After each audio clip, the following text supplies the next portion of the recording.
C'est tous le même sens dans Carrefour du Bonheur avec Yves Didi.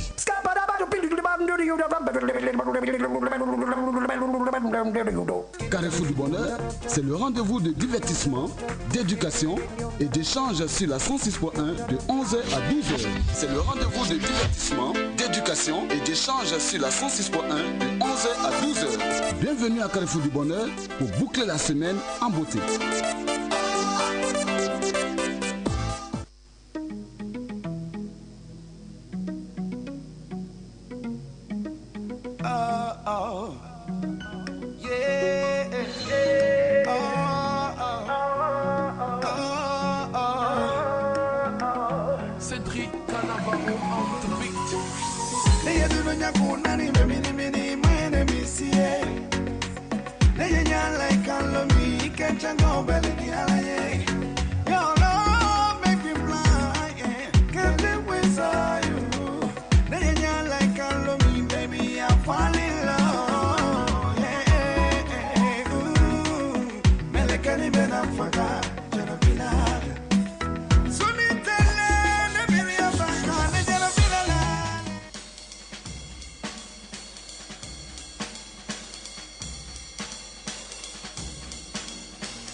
Voilà, chers auditeurs de la radio, il est exactement 11h passé de 8 petites minutes, le temps qui nous permet de nous installer pour continuer la marche. Aujourd'hui, vous avez rendez-vous avec le professeur, chercheur, écrivain, monsieur Paul Yocho Blagani, qui est spiritualiste. On va parler de spiritualité comme d'habitude. Alors, restez connectés jusqu'à 12h. Yves Didi, chez vous, salut.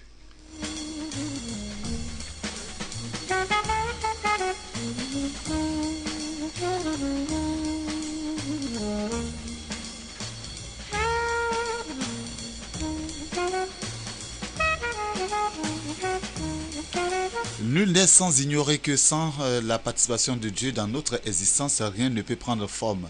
Raison pour laquelle nous sommes obligés tout le temps de louer celui qui nous a créés. Et pour le louer, il faut le louer en vérité et en esprit.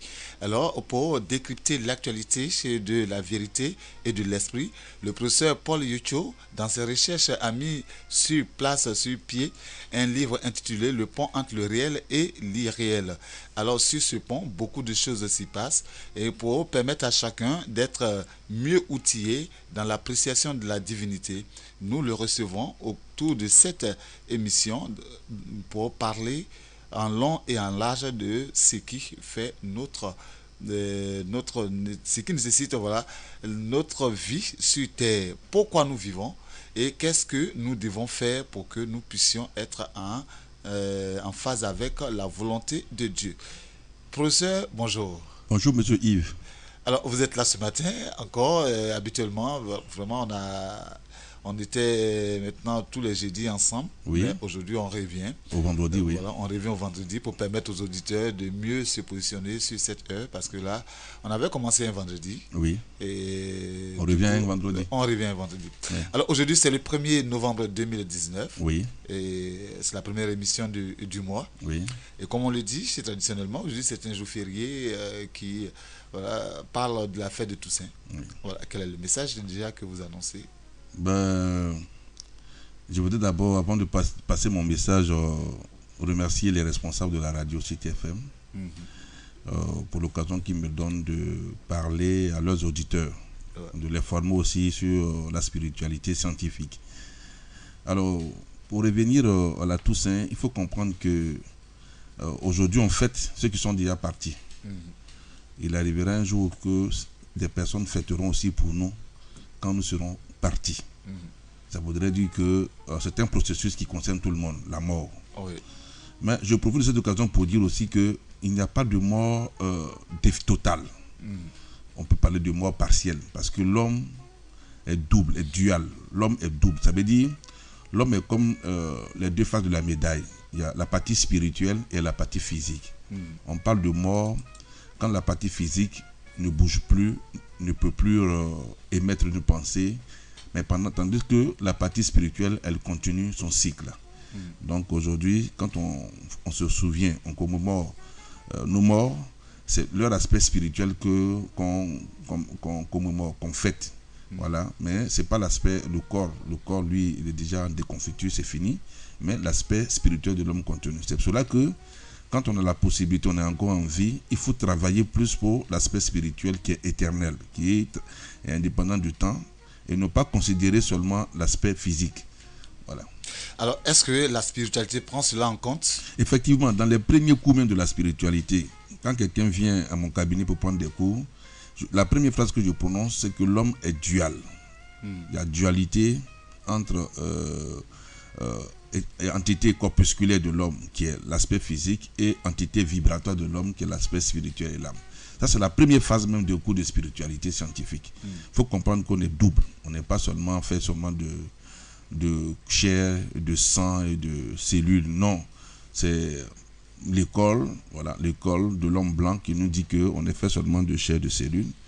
Et puis bon, il y a eu aussi le rebondissement dans la société, dans notre éducation, qui nous montre que c'est à part nous qu'on voit, il n'y a plus rien derrière. Mais je me dis qu'il faut se poser la question de savoir, mais quand l'homme est fait seulement de chair, et quand il dort la nuit, quand il fait des rêves, ça veut dire quoi en fait? Les rêves qu'il fait là, ça l'interpelle à quoi? Ça l'interpelle à ce que qu'il sache qu'il n'est pas seulement fait de corps et de sang ou de cellules, mais qu'il est fait d'autres choses qui animent ce corps, qu'on appelle l'autonomie, qui est une vibration. Voilà. Donc, il faut revenir à la réalité des choses. Alors, mais est-ce que pour à la vérité, ce genre de célébration ont un impact ou bien un effet sur ceux qui sont déjà morts? Non, ça ne peut pas les atteindre, mais quand même, c'est que c'est social. Hein, c'est social. Ça témoigne aussi de l'amour qu'on a pour nos parents qui sont partis trop tôt. Mais ça ne veut pas dire qu'en faisant ces fêtes-là, on apporte quelque chose à leur cycle. Hein, parce que l'homme est un système fermé. C'est l'homme même qui se condamne, c'est l'homme qui se délivre. Moi, si je me suis condamné, vous ne pouvez pas me délivrer, vous, Yves. Donc, c'est l'homme lui-même. Mais c'est disons, ça apporte un réconfort psychologique, voilà, un réconfort moral à l'homme. Voilà, à l'homme qui est vivant, de penser à son papa qui est parti ou à sa maman qui est partie, c'est un réconfort aussi. Mais pour dire que ces commémorations vont apporter un plus à celui qui est déjà parti, non, c'est pas possible. Est-ce que de ce fait, les vivants ne pouvaient pas se poser la question à savoir qu'un jour, nous aussi, nous partirons et donc nous avons obligation à soigner notre manière de vivre? Justement, monsieur Yves, c'est une pensée très noble que vous venez d'émettre. Mais seulement les vivants, c'est l'éducation leur a dit que c'est eux, après eux, c'est eux, il n'y a rien. Donc, ils courent derrière l'argent. Ils se lèvent le matin sans au travail, sans penser que le salaire du travail va finir dans les toilettes. Dans les toilettes, hein, la pommade, tu vas te laver, c'est dans les toilettes. L'argent, c'est dans les toilettes. Après ça, le résultat de l'argent, c'est dans les toilettes. Donc les gens, c'est l'éducation. On court après l'argent, on court après l'argent. On oublie qu'on va mourir un jour.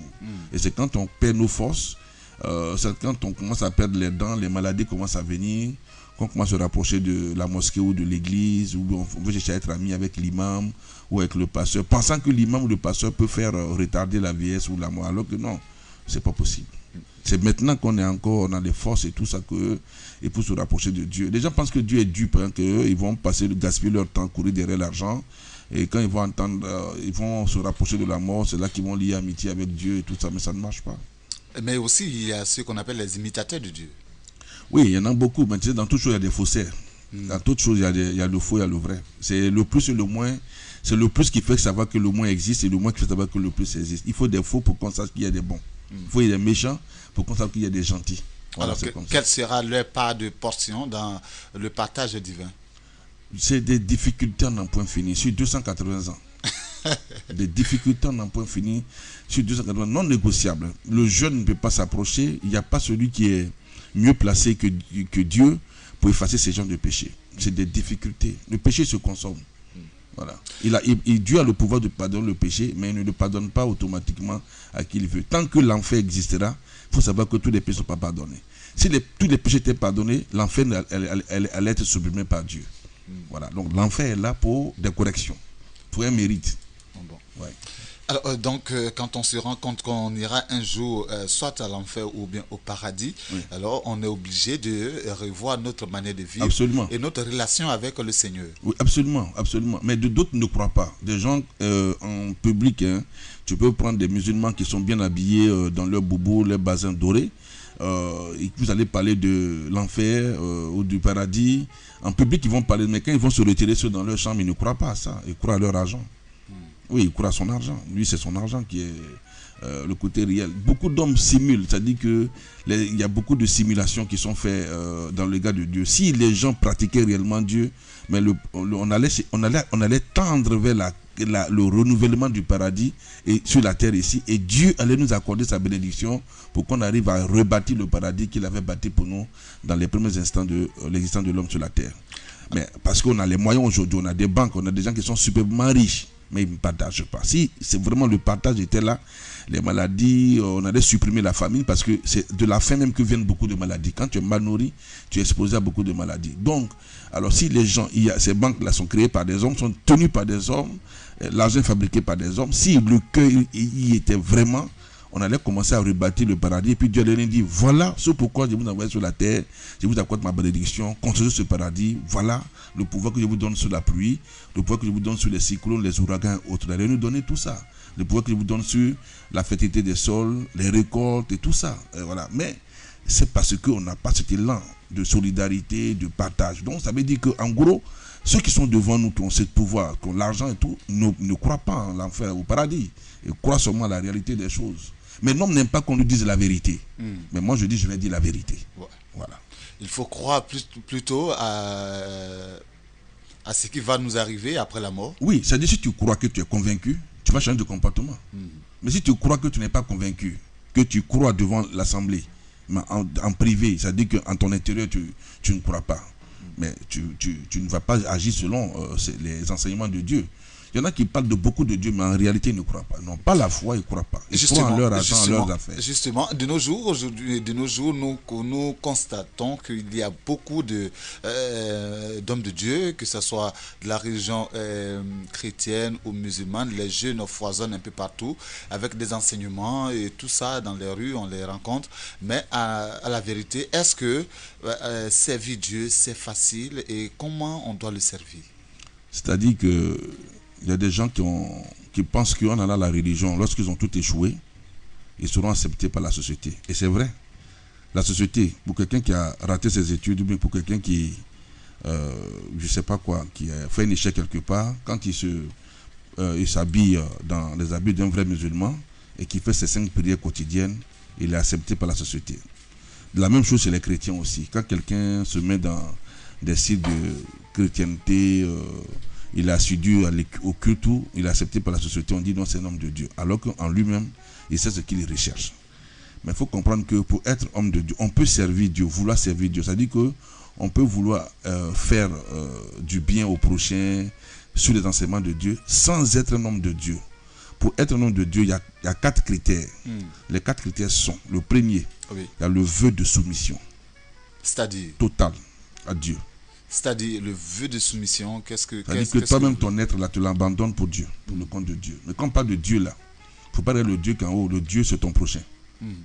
Dieu dit c'est ton ami qui est là, c'est là que j'étais quand je viens de demander l'eau et tu m'as refusé. Tu m'as dit, mais Dieu, je ne t'ai jamais vu. Il dit, non, mais le monsieur à qui tu as refusé l'eau là, c'était moi. Voilà, donc ne regardez pas en haut, le Dieu c'est le prochain. Ah, c'est un. Ça c'est un. Donc le Dieu de soumission. Le vœu de soumission. Le vœu de soumission. Il y a le vœu d'adoration. Oui. Il faut l'adorer. Parce qu'il est écrit même dans Genèse, dans le Coran même, que Dieu a créé l'homme pour qu'il adore. Dans le Coran. Voilà. Donc il y a le vœu d'adoration. Maintenant, il y a le vœu de chasteté. De chasteté. Voilà. Et qu'est-ce que c'est que la chasteté? Ne pas connaître la femme. Ne pas coucher avec la femme. Le vœu de... Il faut être chaste. Mais et si tu l'as déjà fait, que tu veux maintenant te repentir pour servir? Oui, non, mais j'arrive d'abord. Finissons. Quand les questions se multiplient, on peut se mélanger. D'accord. Il y a le vœu de chasteté. Oui. Et il y a le vœu de pauvreté. Accepter d'être pauvre. Oui. D'accord. C'est courageux ça. Hein? C'est courageux. Mais c'est ce qu'il a dit. C'est pas courageux. Qui s'est créé? Qui s'est auto-créé lui-même? Non, il ne t'oblige pas. Si tu veux dire que tu es homme de Dieu, voici les 4 critères. Donc tu regardes dans les mosquées, tu regardes dans les églises, l'imam ou le pasteur qui a obéi à ces 4 critères-là, c'est qu'il est homme de Dieu. Mais s'il n'a pas obéi à ces 4 critères, il est juste un serviteur de Dieu. C'est-à-dire qu'il veut se rapprocher de Dieu, mais il n'est pas un homme de Dice Vous voyez la différence. Donc ça veut dire qu'il y a un homme de Dieu et un serviteur de Dieu. Voilà, tu peux servir Dieu. Tu le sais, voilà, selon ce que tu peux, ou selon ce que tu as compris. Quand tu prends Saint Charbel au Liban, qui est mort, mais son corps n'a pas encore pourri, ou de son corps sort une huile qui guérit les cancers, les insuffisances rénales, voilà. Donc, mais pourquoi son corps ne pourrit pas? Son corps ne pourrit pas parce que, mais quand son corps ne pourrit pas, ça contredit la science, qui dit que quand quelqu'un meurt au bout de quelques jours, quelques semaines, il doit pourrir, il doit perdre tout ça, n'est-ce pas? Mais lui, il est encore intact. Padre Pio aussi est encore intact en Italie. Tu comprends? Voilà, ceux-là, tu peux leur dire que ce sont des hommes de Dieu parce que ils ont fait le vœu de pauvreté, le vœu de chasteté, et quand tu leur fais des dons, ces dons-là, ils redonnent ça à la population, aux pauvres. Mais on ne peut pas te faire des dons dans une église que tu vas garder par devers toi-même pour ta femme et tes enfants. Tu n'es pas un homme de Dieu. Tu utilises Dieu pour faire l'œuvre des hommes. Pour moi, c'est comme tu utilises Dieu pour t'enrichir. Voilà, tu as pris Dieu comme travail, donc tu travailles avec le nom de Dieu pour avoir de l'argent. Mais ce n'est pas être un homme de Dieu. Voilà, c'est comme ça. D'accord. Et donc, chacun doit savoir que ce qu'il fait, voilà, a, comment on appelle, une résultante. Oui, mais en fait, il y a 4 lois. Toujours, je dis toujours. C'est-à-dire que ce sont des lois qui sont anonymes, qui sont des lois qu'on ne voit pas, qu'on ne sent pas, parce que ce sont des lois vibratoires. Il y a la réflexivité de l'acte, la pensée et de l'oubli. C'est-à-dire que toute pensée que tu vas émettre pour le prochain revient sur toi. Le prochain est le miroir spirituel de l'homme. Si tu veux te poster des bénédictions, fais du bien au prochain. Le bien que tu vas faire au prochain revient sur toi automatiquement. Mais il va agir avec un délai d'exécution, mais qui échappe à l'homme. L'homme ne sait pas quand est-ce que ce bien va lui arriver, et puis la nature de ce bien, exactement. Voilà. Donc, il y a ces 4 lois. Donc, il y a la réflexivité. Il y a la deuxième loi, la transitivité, qui relie l'homme à ses ancêtres ascendants. Jusqu'à 4 générations. C'était paramétré par Dieu. C'est dans Exode 23, chapitre 23. Tu peux lire ça là-bas. Et donc, il y a la contrainte induite. La contrainte induite est la loi qui vient au secours des plus faibles devant le plus fort. Lorsque le plus fort maltraite le plus faible, il est automatiquement corrigé par une maladie ou malédiction, mais qui va sévir sur lui. Par exemple, les patrons qui exigent des droits de cuissage, les patrons qui coupent le salaire de leurs employés pour aucune raison que ce soit, les patrons qui renvoient leurs employés pour aucune raison que ce soit. Mais vous renvoyez vos employés, mais Dieu ne vous a pas encore renvoyé de la terre. Pourtant, vous êtes des pécheurs. Dieu vous pardonne. Si Dieu vous pardonne, Dieu pardonne à vos employés. Voilà. Donc, il y a tout ça aussi. Donc, il y a la contrainte induite. Maintenant, après, il y a le redressement méritoire. Celui qui va détourner de l'argent qui ne lui appartient pas, mais il va payer ça. Ou bien il va détourner un bien qui ne lui appartient pas. Il y a des gens, par exemple, qui sont là quand leur frère décède, ils vont s'accaparer de leur héritage alors que son frère a laissé femme et enfant. Voilà, tu vois, ils abandonnent la femme et l'enfant dans les difficultés. Mais cet héritage qui s'en va prendre là, il ne le mérite pas, c'est pas pour lui. C'est pas pour lui, ça revient de droit à la femme et ses enfants. Mais lui, il va prendre ça et puis il va commencer à les effrayer des médicaments, des marabouts et tout ça, puis ça soit sur les biens. Mais ce monsieur va mourir. Ça dit que s'il prend cet argent pour mettre ses enfants à l'école, il ne faut pas les laisser à l'école. Voilà, donc c'est ce qu'on appelle le redressement méritoire. Il y en a aussi ceux qui sont dans les postes de direction qui détournent de l'argent, ou bien ils ont des factures, ils vont surfacturer et vont prendre le surplus de l'argent.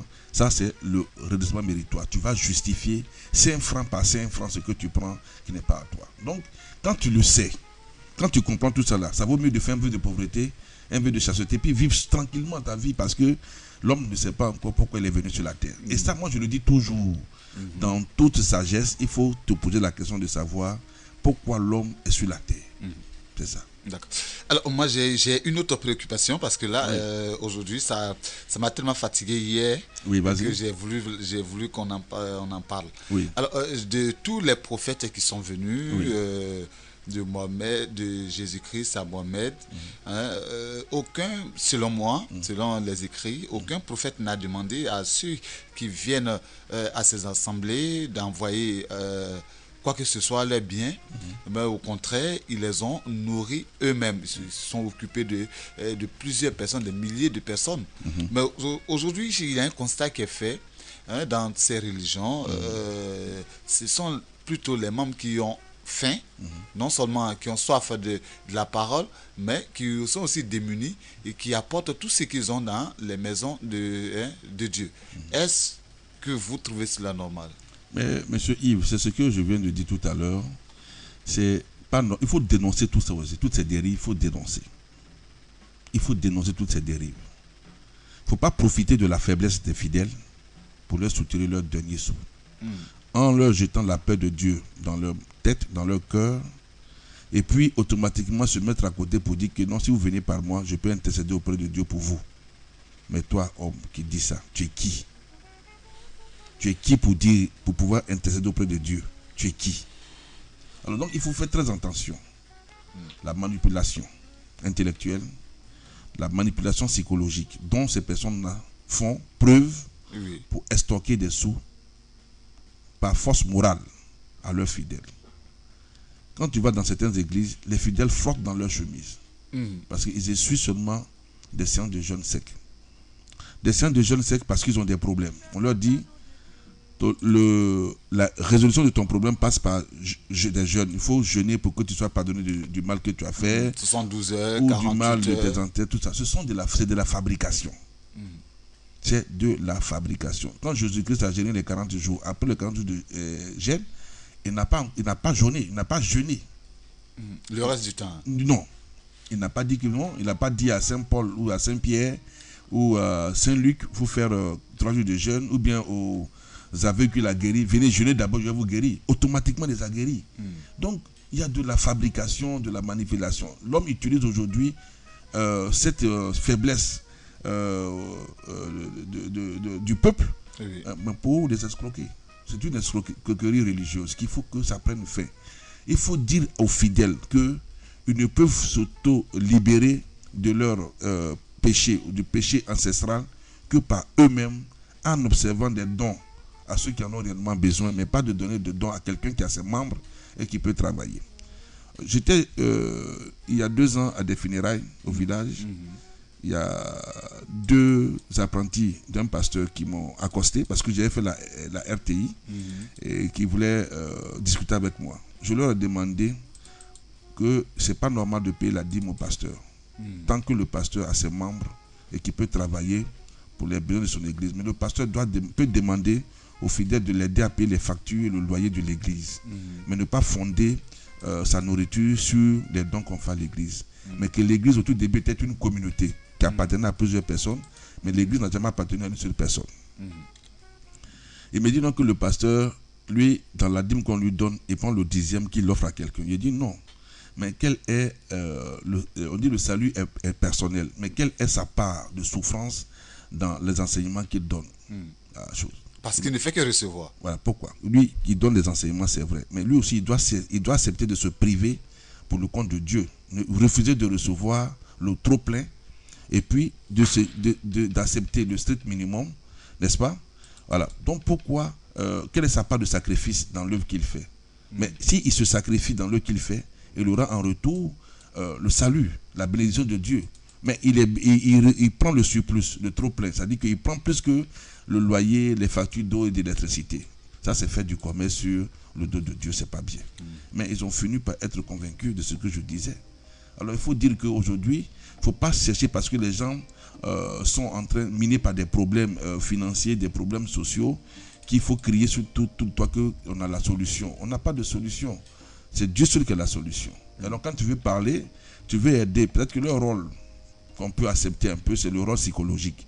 Ils arrivent à remonter le moral des gens, tout ça. Mais ils en font trop, par des jeûnes inutiles. Parce que quand quelqu'un jeûne beaucoup et que son sang est pauvre en glucose, il ne réfléchit pas. Il ne peut pas, parce que le cerveau a besoin du glucose pour fonctionner. Alors quand tu jeûnes, tu es en baisse de glucose, mais tu deviens bête, tu ne peux pas réfléchir. Donc moi je trouve que les gouvernements doivent voir clair dans cette histoire d'églises qui appartiennent à une seule personne. Les églises communautaires, il n'y a pas de problème. Mais les églises qui appartiennent à une seule personne, il faut les supprimer. Parce que c'est utiliser Dieu pour escroquer le peuple. Il n'y a pas de résultat derrière. Regarde un peu ces hommes de Dieu.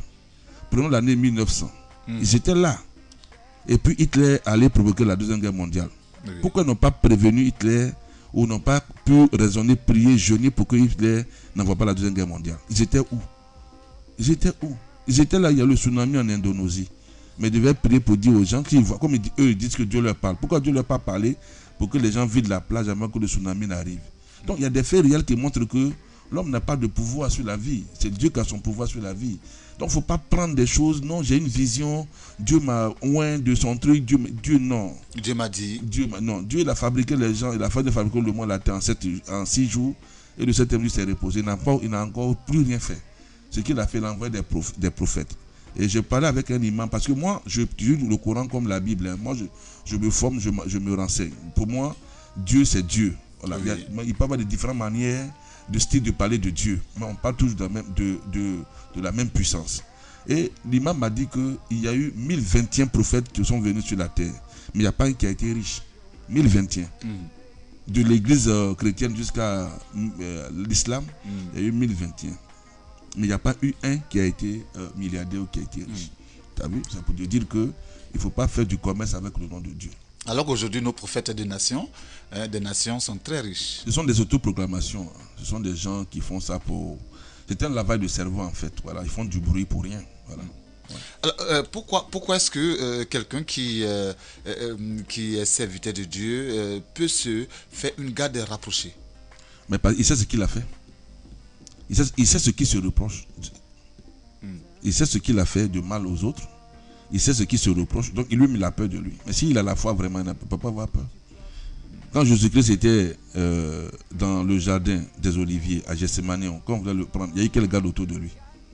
Personne. Il savait que ses enseignements étaient contradictoires aux lois des patrons dans le temps.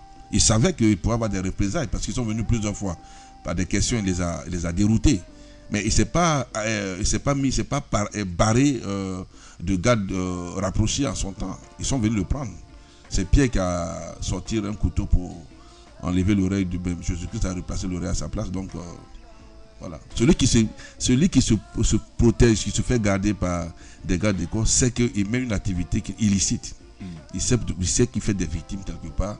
Il a besoin de se protéger. Maintenant, s'il sait qu'il a beaucoup d'argent, qu'il doit se protéger, il n'a pas respecté le fait de pauvreté, donc il n'est pas un homme de Dieu. C'est un commerçant, mais lui, il vend le nom de Dieu pour s'enrichir, c'est tout. Il fait rêver les gens, c'est de l'illusion. Il n'a aucune puissance. Parce que demande lui-même, quand il dort la nuit, il est où? Voilà. Demandez-lui d'abord. D'accord. Nous continuons toujours, parce que là, c'est très intéressant ce que vous dites, professeur. Oh oui, mais moi, je fais la spiritualité irréaliste. Je prends le quotidien de l'homme, la vie de l'homme, pour lui parler de Dieu. Il ne faut pas aller chercher loin. Vous regardez autour de toi, tu vas comprendre Dieu. Dieu est à côté de toi. Ouais.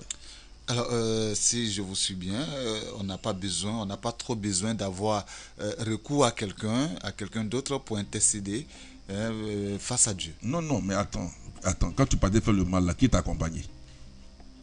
Quand tu vas commettre l'adultère, tu cherches la femme de ton ami, de ton voisin, qui t'a accompagné? Tu mires le projet, tu essaies de la convaincre, même si elle refuse. Et puis après, ça marche. Qui t'a accompagné? Tu l'as fait seul. Maintenant, si tu dois payer pour ça, mais tu dois chercher à demander pardon, mais tu le demandes seul. Si Dieu accepte, il t'a accepté. S'il n'a pas accepté, tu vas brûler pour ça. Voilà. C'est la loi de l'équilibre. À tout bonheur s'accompagne un mal. Voilà. Et donc, nos hommes de Dieu devraient quand même mettre un peu d'eau dans leur vin. Lorsqu'il s'agit de parler avec modestie, humilité. Mais non, ils ne le font pas parce qu'ils vont crier, parce qu'eux ils veulent que les gens enlèvent l'argent qui est dans leur poche. Donc s'ils parlent tout doucement et les modestes, les gens ne vont pas être excités. Ils leur donnent l'argent, ils ne sont pas convaincus. Donc si je suis bien, les paroles qu'on donne sont tronquées. C'est des paroles détournées. Ah ça, Jésus-Christ a mis quel pancarte sur la roue pour dire que nos cas venir, lui va prier pour eux. Faut me dire. Jésus-Christ, il a mis quelle pancarte? Et puis on assiste souvent aussi à certaines rencontres qu'on appelle des prières dans lesquelles il est dit que venez et vous allez voir la démonstration de Dieu, vous serez guéris, vous serez... Est-ce qu'ils ont réellement pris rendez-vous avec Dieu pour savoir que ce jour-là, Dieu sera à leurs ordres? Ça dit quand tu les suis, tu penses que ce sont eux qui donnent des ordres à Dieu. Quand tu veux les suivre, tu penses qu'ils ont le pouvoir de donner des ordres à Dieu. C'est-à-dire, ils font tout sans demander la volonté de Dieu. Eux, ils peuvent crier et puis ça va marcher pour toi. Ce sont des artistes religieux, ce ne sont pas des hommes de Dieu. Ce sont des comédiens religieux, des artistes des comédiens qui viennent prester, comme les Guy des Fers, autres qui jouent la comédie, on parle de la culture. C'est la même chose. Ce sont des artistes confirmés, ils prennent l'étiquette d'homme de Dieu, c'est des comédiens en fait. C'est de la comédie qu'ils viennent jouer. Ils sont là, mais il y a les crises économiques. Pourquoi est-ce qu'ils n'arrivent pas à le résoudre? Ils sont là. On n'a pas encore bâti le paradis sur la terre alors qu'on le recherche. Ils sont là, il y a des problèmes, même ceux qui les suivent. Il y en a qui n'ont pas de maison. Voilà. Mais pourquoi ils ne prient pas pour qu'ils aient des maisons pour ceux qui les suivent? Donc c'est pourquoi vous avez écrit toujours imiter, mais jamais égaler. On ne peut pas égaler Jésus-Christ. Jésus-Christ s'est abandonné pour le prochain. Il savait qu'il allait mourir, mais il a continué, il n'a pas eu peur. Mais l'homme de Dieu qui se parade avec des gardes de corps, et lui, il a peur de mourir. Quelle est l'utilité des gardes de corps sont autour de lui? Il a peur de mourir. C'est des comédiens religieux, comme les Guy des Fers, comme comment on appelle ceux qui font faut pas fâcher et tout ça. C'est au même titre. Hein. David Omega. Oui, c'est ça, au même titre des comédiens. Le comédien, lui, il vient prester, donc il veut son argent. Sinon, à la vérité, la mort devait être un gain pour lui. Absolument, oui. Comme Jésus l'a accepté. Oui, lui, il a accepté. Il savait qu'il allait mourir, mais il l'a accepté. Il n'a pas dit, bon, comme j'ai trop, pendant 3 ans, parce qu'à l'an 30, il a commencé, les mois à l'an 33. Donc, il savait que, bon, il était poursuivi, les gens jouent, mais il n'a pas dit que je vais stopper. Ah, donc, comme les gens me poursuivent, je vais arrêter. Tout. Non, il a continué jusqu'à là, puis ils sont venus vraiment.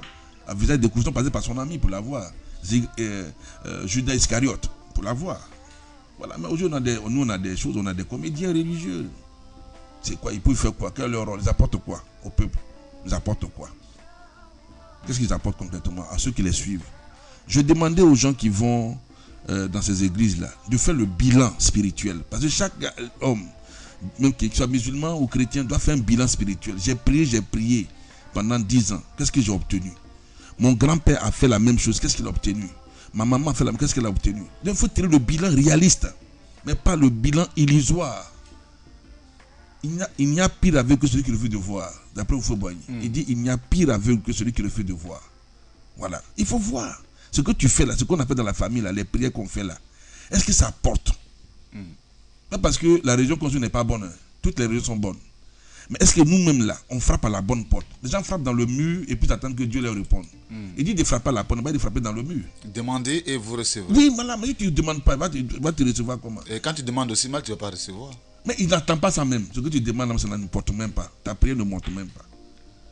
Comment tu veux qu'il Alors, dans quel état d'esprit doit-on rester pour prier et afin que notre prière soit attendue par Dieu? La loi quantique, ça dit que tu veux demander à Dieu de t'aider pour résoudre un problème.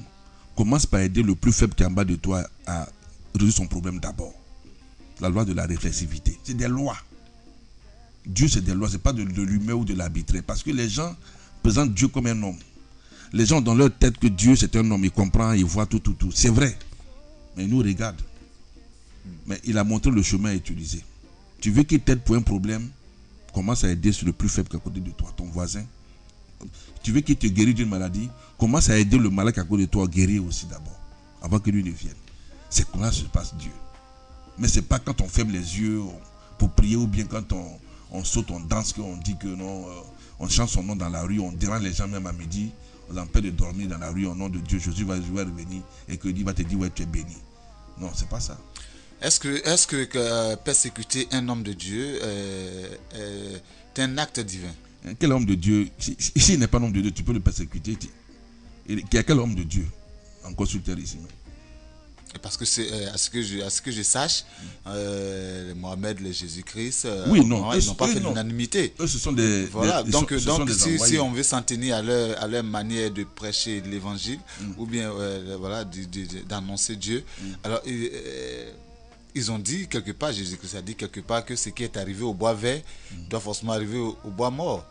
Mais aujourd'hui, ce que moi je remarque, c'est que voilà, ce n'est plus ça, c'est le contraire, c'est tout à fait le contraire. Oui, je te perçois pas bien. Je veux dire que être un bon serviteur ne doit pas faire l'unanimité dans la société. Non, pas possible. Mais je te dis qu'il y a le plus et le moins. Non, il y aura toujours des récalcitrants, des rebelles. L'instinct rebelle est dans l'homme.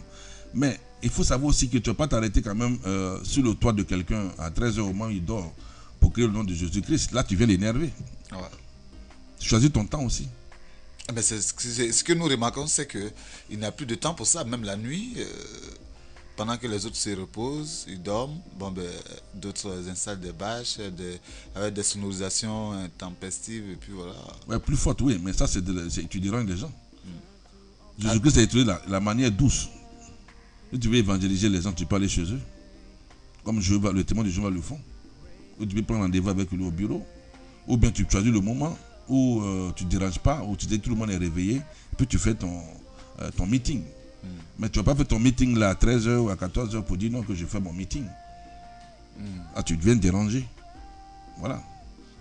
Alors aujourd'hui même, est-ce qu'on se pose la question, monsieur Yves? Dites-nous, avec toutes les découvertes scientifiques en matière de communication, telles que l'Internet, les radios qui sont parvenues depuis les années 1900, le train depuis 1800, le bateau à vapeur, est-ce qu'on a encore besoin d'églises? Est-ce qu'on a encore besoin d'églises ou de mosquées davantage? Parce que je pense que le message, tout un chacun a un portable Android. Tu vas sur Google, tu demandes le Coran, tu as la version du Coran. Tu veux des explications, tu auras des explications. Tu veux la version de la Bible, tu veux des explications, on te donne le passage. Tu tapes seulement, on t'explique. Donc avec ces inventions, est-ce qu'on a encore besoin de faire du bruit pour faire passer le message de Dieu? On se pose la question. Est-ce qu'on a encore besoin de faire du bruit? La moisson est terminée pour moi. Alors, quand on parle de message de Dieu, enseignement de Dieu, que doit-on dénoncer en réalité? L'abus qui en est fait, et puis la falsification qui s'ensuit. Il y a un abus, il y a une falsification. Ce qui doit être correct, direct de Dieu, on prend, on maquille ça, on détourne ça, et puis on va coloniser les autres. C'est ça qu'il faut dénoncer. Il n'y a pas d'homme de Dieu qui a le pouvoir de guérir quelqu'un sans la volonté de Dieu. Alors quand quelqu'un te dit viens, je vais te guérir, il exagère, il abuse, parce qu'il n'est pas Dieu. Et à cela, ça il peut dire viens, avec l'aide de Dieu, tu pourras retrouver la guérison. Même s'il a le secret de guérison, le don de guérison, il doit dire avec l'aide de Dieu. Mais il ne dit pas viens, je vais te montrer qui je suis. Ça c'est de l'abus. Il n'est pas humble celui qui dit ça. Et fini, il te demande aussi de l'argent. Il faut payer pour être guéri. Mais c'est un commerce. Mais à l'hôpital, Dieu nous demande de l'argent. Donc c'est comme ça. C'est un commerce.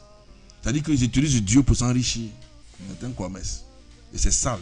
Moralement, c'est sale. Il ne faut pas profiter de la faiblesse des gens pour s'enrichir. C'est de l'argent sale pour moi. C'est moralement sale. Ce n'est pas un mérite. Voilà. Alors, qu'est-ce que vous appelez la bonne nouvelle? La bonne nouvelle, ce sont les enseignements de Dieu. Et comment la bonne nouvelle, l'amour du prochain. Non, je résume ça par l'amour du prochain. L'amour du prochain. Faites du bien prochain, aime le prochain, abandonne-toi pour le prochain. C'est la bonne nouvelle. Est-ce que vous pensez qu'aujourd'hui, nous avons perçu cette bonne nouvelle? Non, on n'a pas compris. Hein. On a compris la mauvaise nouvelle. C'est l'égoïsme. Il faut penser à toi seul. Il faut chercher l'argent, à construire des immeubles, à apparaître, à rouler dans la grosse voiture, à fumer des cigares. C'est ce qu'on a compris. Mais après, on va pourrir dans un trou de 2 mètres de profondeur et 1,30 m de large. Voilà. Vous dites aussi que durant le temps que le Christ a passé sur la terre, il n'a pas offensé, plutôt il est mort pour les gens. Et moi je remarque qu'il y a des gens qui prient beaucoup, mais qui demandent à ce que les ennemis meurent. Est-ce que ça aussi c'est... Est-ce que c'est normal? Ils n'ont pas prié. Cette prière n'est pas dans le sens de la loi quantique, elle ne porte pas. Il a fait une récitation comme un enfant de la maternelle. Parce qu'on ne peut pas prier pour la mort de son ennemi. Non, ce n'est pas possible.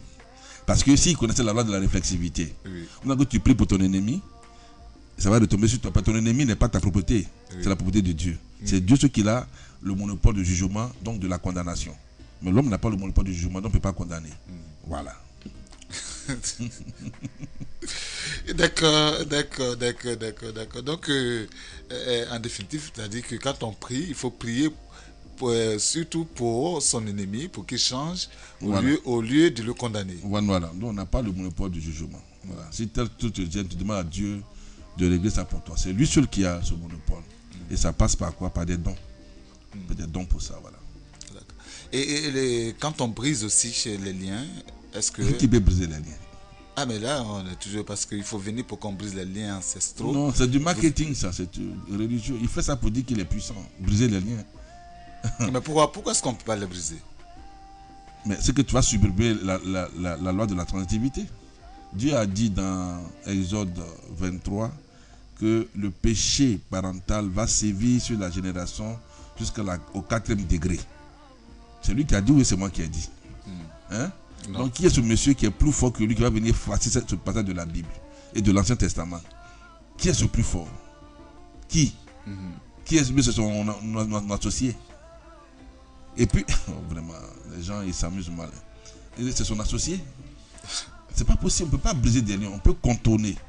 C'est-à-dire, à la place du mot briser, il faut mettre contourner. Voilà, parce que dans la descendance, je ne suis pas seul. Moi, dans ma descendance de mes ancêtres, je ne suis pas seul. Oui. Donc, le péché peut être là, mais le péché, il est attractif. Si j'attire ce péché vers moi, je tombe sous le coup de la loi d'amplification. Donc, l'effet amplificateur va sévir. C'est ça. Mais si le péché que tes ancêtres ont fait, tu ne fais pas le même péché, il ne vient pas vers toi. Donc, si tu te comportes de façon méchante comme tes parents et tes ancêtres, mais tu vas prendre pour toi et tu vas prendre pour eux. Donc, tu amplifies le mal que tu fais. C'est pour ça qu'il y a des gens, un simple vélo les cogne et puis ils décèdent. On dit, mais vélo l'a cogné et puis il est mort. Il dit oui, mais ça dépend parce que ce qu'il fait là, qui n'est pas bien. Donc il a pris le mal de ce que lui-même l'a fait et le mal de ses ancêtres. Donc c'était tellement lourd que le vélo a suffi pour l'accompagner, pour l'enlever de la terre. C'est comme ça.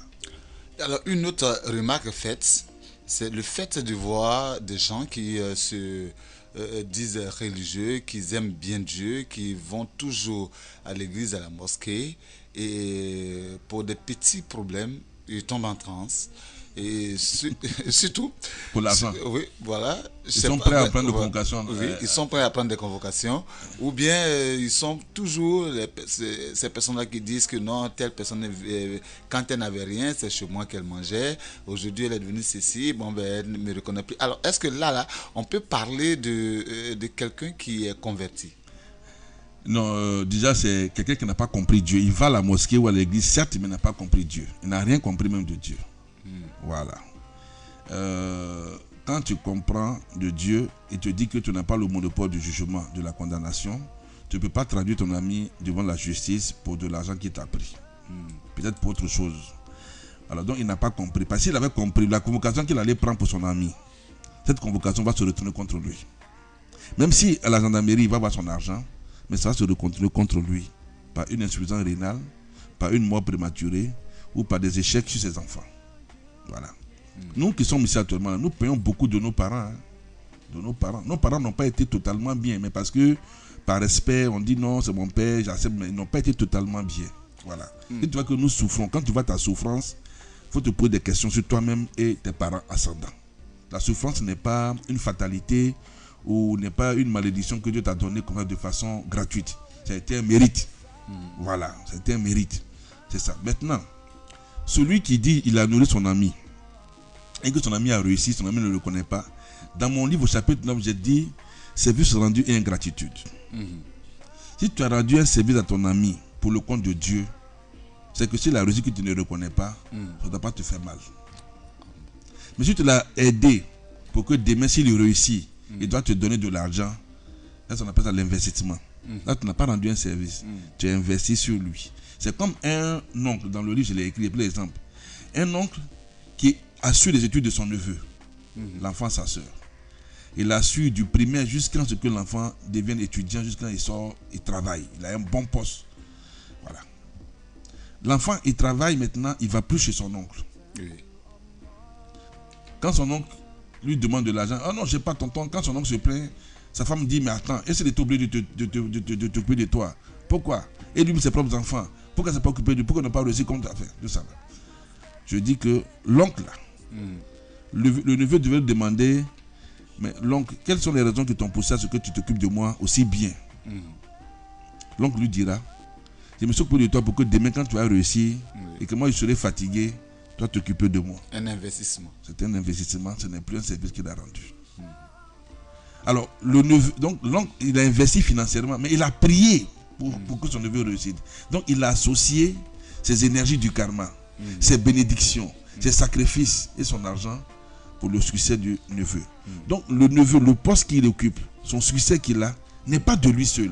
C'est une association spirituelle de lui, son esprit et l'esprit de son oncle. Donc, il doit partager ça en deux, le salaire là, équitablement. Chaque mois, il doit envoyer pour son oncle. Ou bien s'attendre avec son oncle, lui apporter quelque chose, mais pas de façon dérisoire. Voilà, parce que la divinité suit le juste. Tu comprends? Alors, si le neveu ne le fait pas, ne rend pas à l'oncle ce qu'il a donné, la divinité va payer l'oncle par une longévité, par une opportunité, va lui payer des maladies. Ça, c'est le résistement méritoire. Mais le neveu va prendre une insuffisance rénale et puis un renvoi ou un accident, il va mourir.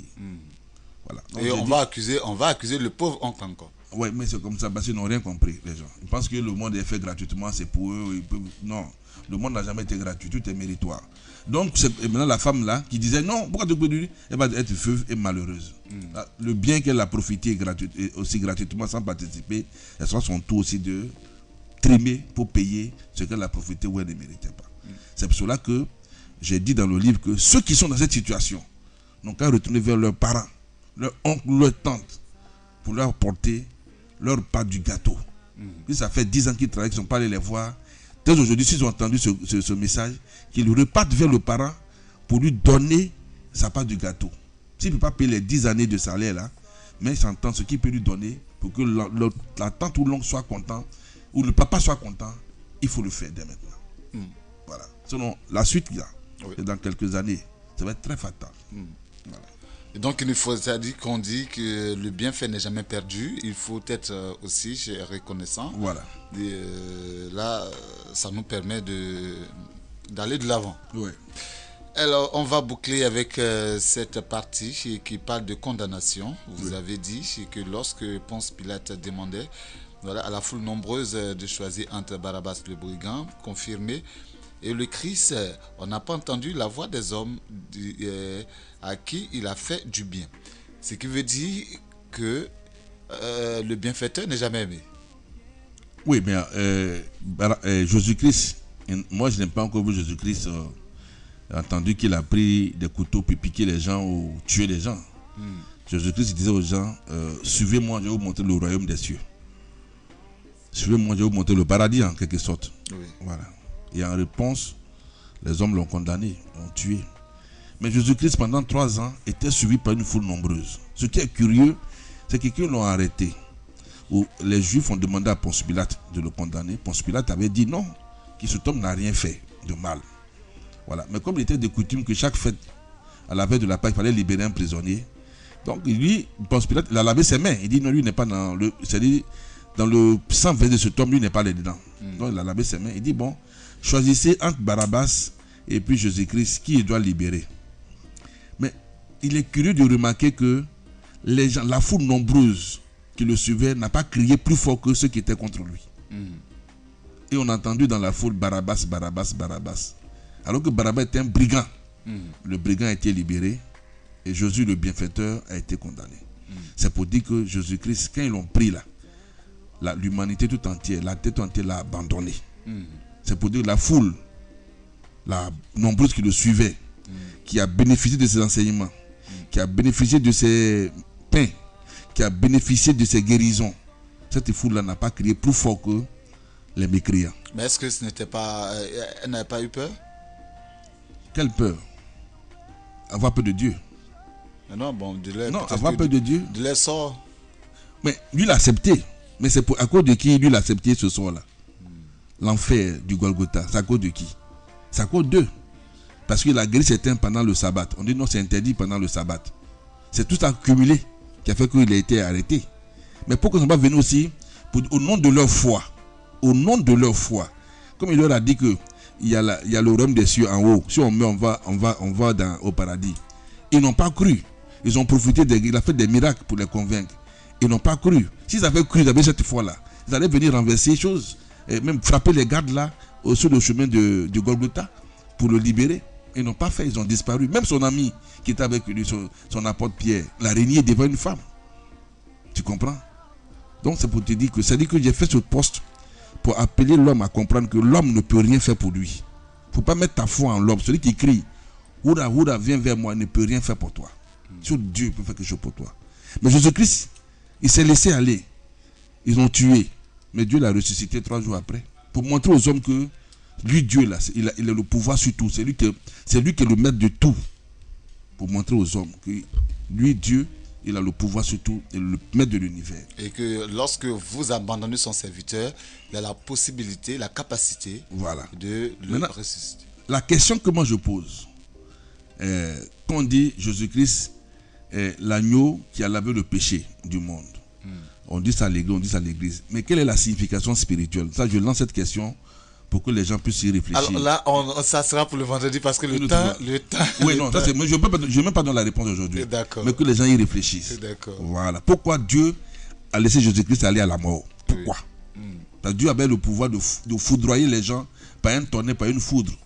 Et puis Jésus-Christ a été libéré. Mais pourquoi il a laissé faire? Ça, c'est la question que je laisse à tout le monde. Donc, c'est pour le vendredi prochain. Il n'y a pas de problème. On va développer ça. Alors, professeur, on a complètement bouclé. Est-ce qu'on peut avoir votre contact? Oui, je me trompe de numéro quand je laisse le contact. C'est plutôt le 51 81 38 64. 51 81 38 64. 51 81 38 64. D'accord. Alors, votre laboratoire se trouve où? En face de Mermoz. Mon cabinet. Mais je me déplace pour les cours. Hein. Oui, d'accord. Celui qui veut me voir pour que je donne les cours spirituels chez lui à la maison, je vais venir. D'accord. Voilà. Je ne suis pas compliqué. Ok. Ouais. Donc, c'est votre mot de fin? Mon mot de fin, c'est que l'homme doit savoir qu'il n'y a pas seulement que le pain, l'argent qui doit le faire dans cette vie. Qu'il pense à son entité spirituelle, son âme et son esprit. Parce qu'un jour, il partira de cette terre. Et il sera tenu par le bien et le mal qu'il aura fait. Voilà, c'est ça qui va l'accompagner. Mais pas son argent ni l'immeuble. Merci, M. Paul Yocho. Chers auditeurs, nous avons complètement bouclé le rendez-vous de ce jour. On vous donne rendez-vous vendredi prochain pour un autre numéro de spiritualité avec le professeur Paul Yocho. Et que surtout, Dieu veille sur vous et restez toujours connectés sur les ondes de la radio abidjanaise en modulation de fréquence 106.1. Yves Didi vous dit au revoir.